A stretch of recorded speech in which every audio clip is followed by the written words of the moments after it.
دوستان عزیز سلام. امروز قصد داریم که پشت پرده های پنهان و عجیب و غریب توقیف فیلم سینمایی رحمان 1400 رو با افشای یک سری اسناد و مدارک برای شما رو بکنیم. مخفی بودن طولانی تخلفات آشکار یک فیلم سینمایی. فیلم رحمان 1400 رو از روی پرده ها پایین کشید. فیلم رحمان 1400 متوقف شد. فیلم سینمایی رحمان 1400 پس از یک ماه اکران با طوفانی از حاشیه‌ها روبرو بود و توقیف شد. رحمان 1400. آقا رحمان آماده باش زنت بود. با من یلا این متگر نگاه کن 15 تا مرغ برش گرفتم با چشش دنبال توه. یعنی تا زن و شوهر میان همو بشناسن 4 تا بچه بغلشونه. تار شدی، وحشی شدی، گاز میگیری. تو میخوای تو شرکت جنگ داخلی را بیفتی؟ جنگ داخلی؟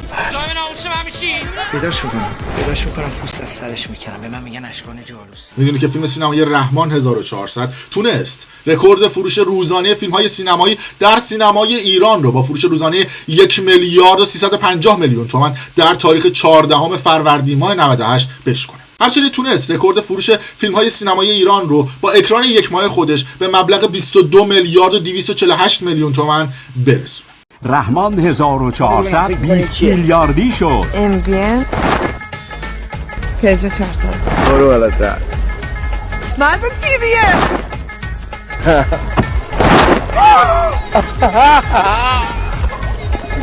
لامبورگینی آقا. اما پشت پرده های توقیف رحمان 1400 جالب و عجیب و غریبه.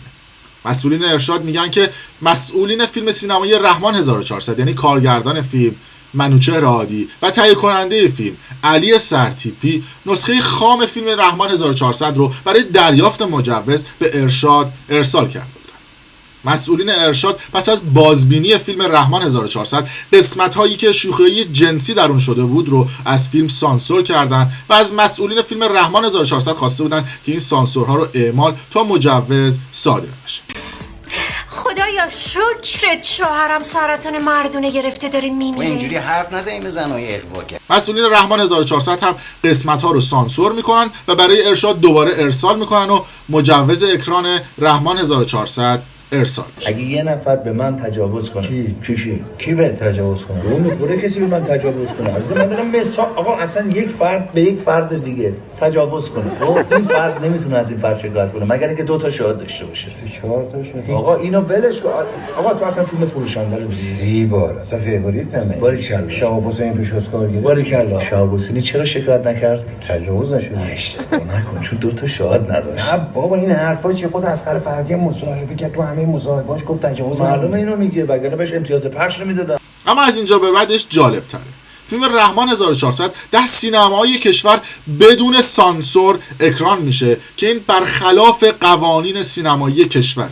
یعنی شما اگر فیلمی رو برای ارشاد بفرستید و مجوز بگیره و قسمت‌هاش سانسور بشه شما باید حتما اون قسمت‌ها رو سانسور بکنید و با توجه به صحبت‌های ارشاد فیلم رو اکران بکنید. اما اونجوری که مسئولین ارشاد میگن مسئولین فیلم رحمان 1400 قسمت‌هایی که سانسور شده بودن رو اعمال نکرده بودن و فیلم بدون سانسور رو در سینماهای کشور اکران کرده بودند. اما اینکه مسئولین ارشاد چجوری متوجه شدن که مسئولین فیلم دورشون زدن و اون قسمت‌های فیلم رو سانسور نکردن جالب و عجیب و غریبه.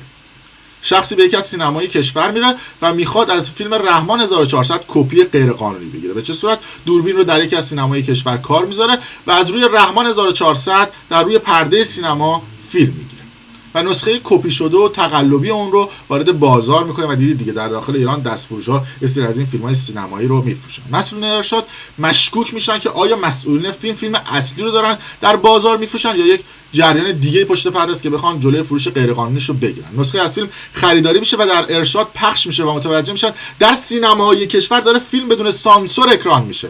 اما نمیتونستن قضیه رو برای مردم به همین شفافی و به همین صراحت اعلام بکنن و بعد از اون میان اینجوری توضیح میدن که آره ما رفتیم برای کنترل فیلم در یکی از سینماهای کشور ما متوجه شدیم که فیلم بدون سانسور اکران میشه. اما اصل داستان انتشار فیلم غیر قانونی بود. اما حالا بریم توضیحات مدیر کل سینمای حرفه‌ای سازمان سینمای کشور آقای محمد رضا فرجی رو بشنویم و بعد از اون هم من یک سری اسناد معلومه که جالب‌تر به شما نشون میدم. فیلم رحمان 1400 مثل بقیه فیلم هایی که در سینمای کشور اکران میشن کلیه مراحل اداریش رو طی کرد و اکثر سالن هایی که فیلم ها رو داشتن اکران میکردن تقریبا بیشترش رو اصلاحاتش انجام داده بود و مشکلی برای اکران نداشتن، تا یکی دو موردی که به ما گزارش دادن که در تعدادی از سینماها مشاهده شده که برخی از اصلاحات به صورت کامل در اون سینما انجام نشده و فیلم داره اکران میشه.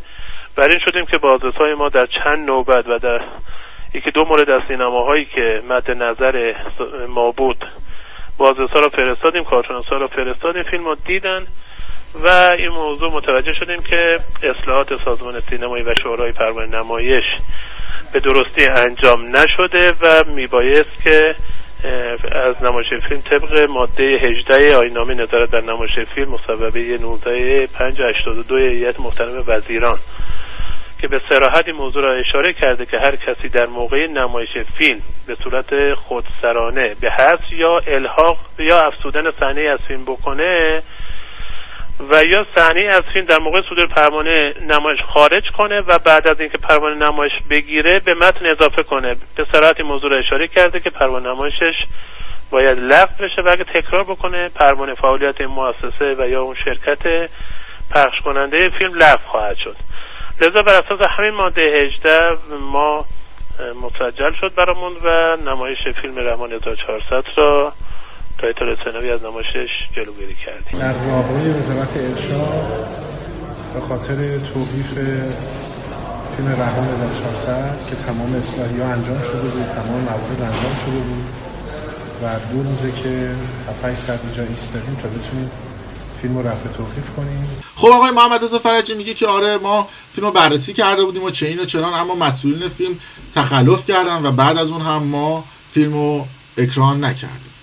اما اینجا من برای اولین بار به شما یک سند نشون میدم که مسئولان سینمایی کشور در تاریخ 7 فروردین ماه میدونستن که فیلم داره بدون سانسور پخش میشه. فیلم 25 فروردین ماه توقیف شده اکرانش، یعنی تقریبا اگر بخوایم حساب بکنیم 20 روز بعدش 17-18 روز بعدش مسئولین فیلم سینمایی رحمان 1400 رو توقیف کردن. این نامه رو ببینید که به امضای آقای خود محمد رضا فرجی هم رسیده.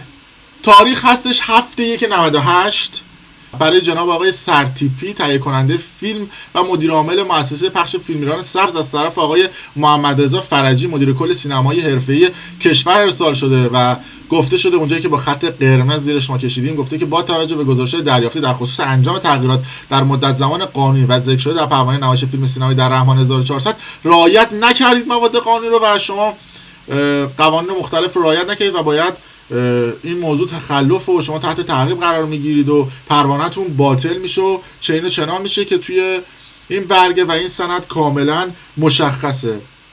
اما چرا اومدن در تاریخ 25 فروردین ما فیلمو توقیف کردن؟ این هم جای سوال دیگه. عده میگن که فیلم فروش خودش رو کرده بوده، سهمیه سازمان سینمایی کشور برداشته شده بوده، سهمیه کارگردان هم برداشته شده بوده، فیلم به سوددهی رسیده، بعد از اونم رکوردی که زده فیلمو توقیف کردن. و بعد از اون منوچهر هادی هم که کارگردان فیلم زیر بار نمیره و میگه که ما همه قوانین رو رعایت کرده بودیم و داریم تلاش میکنیم که فیلمو دوباره به سینمای کشور برگردونیم. توضیحات منوچهر هادی هم جالبه، بشنوید. انگ‌ها و اتهاماتی که به فیلم زدن که شوخی جنسی و فلان اینها، 112 دقیقه فیلم کلا 1 دقیقه‌اش اگر شوخی باشه که حالا این دوستان اسمش باشن شوخی جنسی، شوخی‌هایی که ارشاد مجوز داده و لازمه فیلم کمدی، شوخی جنسی که قابل پخش متعارف، نه شوخی جنسی که اینا ازش اسم میبرن و یه جوری بیان میکنن که در واقع خدا نکنه ما یه فیلم ساختیم که در شأن خانواده و در واقع مردم ایران نیست. وقتی که یه فیلم اینجوری ازش استقبال میشه توی 27 روز 22 میلیارد میفروشه، یعنی که بالای 2 میلیون نفر رفتن فیلمو دیدن. اگه میشه به شعور این 2 میلیون نفر توهین کرد. اما با همه این اتفاقات و توضیحاتی که گفتم، کمیسیون فرهنگی مجلس شورای اسلامی هم به ماجرای رحمان 1400 ورود کرده. وزارت ارشاد هم گفتن که باید پاسخگو باشه، اونجوری که عضو کمیسیون فرهنگی مجلس شورای اسلامی از ورود این کمیسیون به موضوع فیلم رحمان 1400 خبر داده و گفته که با اکران نسخه بدون مجوز فیلم رحمان 1400 در واقع حریم وزارت ارشاد لطمه خورده که این موضوع رو باید برخورد جدی رو از سوی وزارت ارشاد میطلبه. حالا توضیحات دیگه هم داده که در خبرگزاری تصنیم. مثلا من یه سوال دارم، خب حالا این فیلم هم اکران شده و همه مردم هم دیدن، آیا امام و انقلاب و اسلام به خطر افتاده؟ چه اتفاقی افتاده؟ فیلم هم بدون اکران رفتن مردم دیدن و پسندیدن. حالا فیلم بازاری بوده نبوده، کیفیت داشته یا نداشته، من نمیدونم به کجای بعضی از این مسئولین برمیخوره. هرچند بازم میگم این قضیه توقیف فیلم هم مشکوکه ها، چون مسئولین سینمایی از 7 فروردین ما این قضیه رو فهمیده بودن، بهتون گفتم سر همون جریان. اما کلا من با موضوع سانسور مشکل دارم که آقا شما مثلا سانسور میکنه چه اتفاقی میفته؟ مردم هم رفتن دیدن فیلم هم مثلا گناهی صورت گرفت، نمیدونم زمین باز شد، کفری اتفاق افتاد، من نمیدونم بعضیا دنبال چی ان. شما برید دنبال این دزدی‌ها و اختلاس‌ها رو بگیرید، همین که مردم یکم سرگرمن، خوشحالن، حالشون خوبه با دیدن یه فیلم، شما میخواد حال مردم رو خراب بکنید. این خودش جای بحث داره و باید واقعا نگاه دیگه به این موضوع بشه. همه جای دنیا تازه فیلمایی پخش میکنن که صحنه هم داره، اتفاق نمیفته. توی ایران اگر یه فیلمی باشه صحنه چی باشه، مثلا 4 تا شوخی جنسی یا صحنه مثلا چیزی هم نبوده، اگر اتفاق بیفته همه یقه‌هاشون رو جر میدن. اما فلان آقازاده و فاضل آبزاده دلدزدی بکنه همه در خواب زمستانی ان و چی شد کی شد. اون موقعا که پولا رو میدزدن و مردم تو فقر و بدبختی ان، امام انقلاب اسلامشون به خطر نمیافته.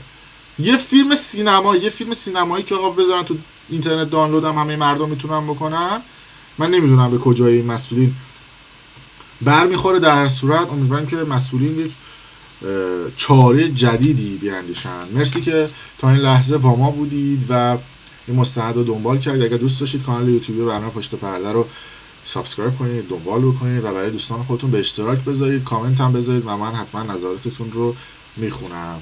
مرسی. پشت پرده.